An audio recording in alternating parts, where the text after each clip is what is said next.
បាទដាក់កញ្ចក់ឲ្យចំការនៅស្វាយជែកបាទរដូវកាលថ្មីដាក់កញ្ចក់ថ្មីបាទចំការនៅស្វាយជែកបាទឃុំស្វាយជែកឃុំថ្លក្រាមស្រុកស្វាយជែក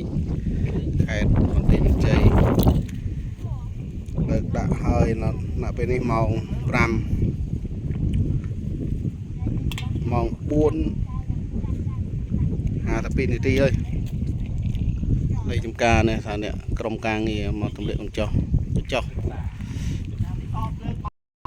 នេះមកដីចំការស្វាយជែកនៅថ្ងៃទី20ម៉ាន22ម៉ានថ្ងៃ23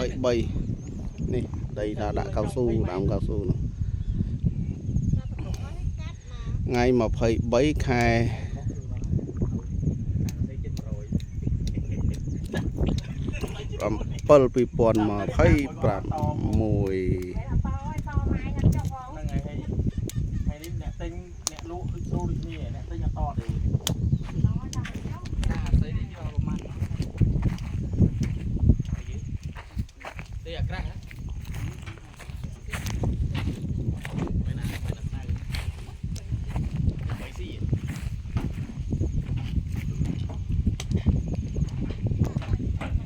យើងសែនយើងចេះចាំមើលពេលដែលកស៊ូដោះធំ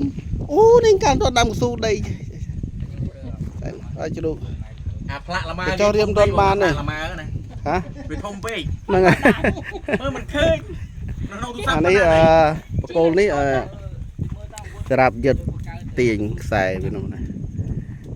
កុំផ្សេងដល់ដាក់ការដងកុំផ្សេងដាក់រូបគាត់ហ្នឹងហើយមើលទៅបានផលនេះទៅនេះបានផលខ្ញុំចាំជាចាំជាខ្ញុំក៏ស៊ីឈ្នួលវិញព្រោះជាវានៅក្នុងលោកជាប់អញខ្លាំងអត់មានជាប់អញសោះអូនេះហមអានេះស្រាហ្នឹងឯងផាន់ខ្ញុំដែរតែបងឯងអូបងជ្រូកនេះដាក់តែយើងសុំសម្បត្តិលៀបrồiសុំបកមាសបកប្រាក់អត់តអស់ធូបផងដាទៀតអស់ធូបហើយដាទៀតនេះដាមេញឲ្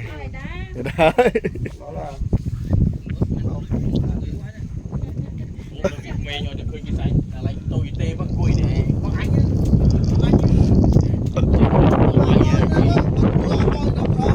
អាណាបយ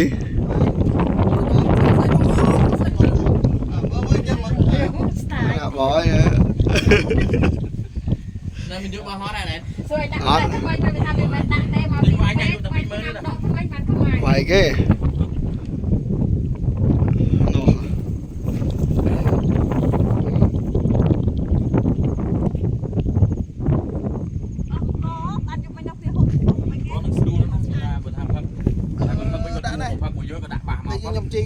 Cô đi rồi. Ừ con. Bà nó vui. Bà nó.